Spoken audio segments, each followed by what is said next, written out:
Current affair केवल polity, economics और geography के लिए ही इंपॉर्टेंट नहीं होता है, हिस्ट्री के लिए भी इंपॉर्टेंट हो जाता है। खासकर जब बात एएसआई की हो, किसी फाइंडिंग की हो, किसी एग्जीक्यूशन में, या फिर जो है गवर्नमेंट ने किसी रीजन के कोई कल्चरल इशू को रिकॉग्नाइज किया हो। ठीक है, तो ऐसी ही एक न्यूज़ है।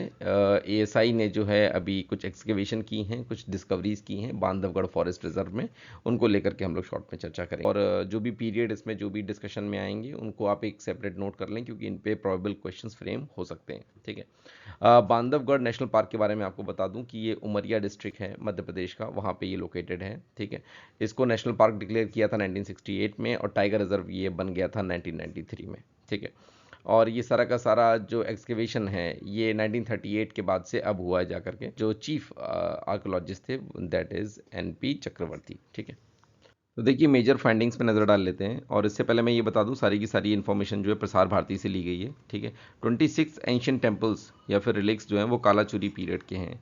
9th सेंचुरी सीई यानी common era to 11th century common era, इसको एडी भी आप कह सकते हैं। ठीक है, तो 9th century to 11th century के बीच में कौन सा पीरियड था? कालाचुरी पीरियड था। ठीक है, 26 केव्स मिली थी, मोनास्ट्रीज 2 मिले थे, स्तूपाज मिले थे, और ब्राह्मी इंस्क्रिप्शंस मिले थे।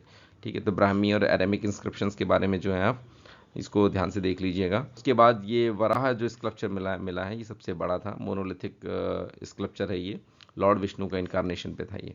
ठीक है, तो ये इस तरीके की फाइंडिंग थी। आगे हम लोग देखते हैं जो टाइम पीरियड है फाइंडिंग्स का, वो आपके श्री भीमसेन, महाराजा पुथाश्री एंड भट्टादेव। ठीक है, ये तीन जो किंग्स थे, इनके जो इनका टाइमिंग है उससे ये सारी की सारी फाइंडिंग्स मैच करती हैं।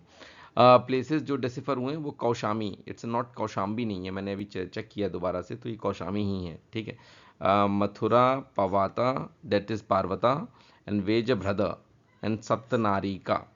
देखिए कालाचुरी डायनेस्टी के बारे में एक लाइन और है यहाँ पे कि ये जो है आपका गुजरात, महाराष्ट्र और मध्य प्रदेश में जो है इन एरियाज़ में जो है ये डायनेस्टी फैली हुई थी। ठीक है, और एलोरा और एलिफेंटा की केव्स और मोनूमेंट्स जो हैं वो भी इनसे एसोसिएटेड रहे हैं। ठीक है, देखिए इस तरीके की केव्स होती हैं। ठीक है, 26 जो केव्स मिली हैं उसमें मोस्टली बुद्धिस्ट हैं। ठीक है, जिनका time period 2nd to 5th century BC है।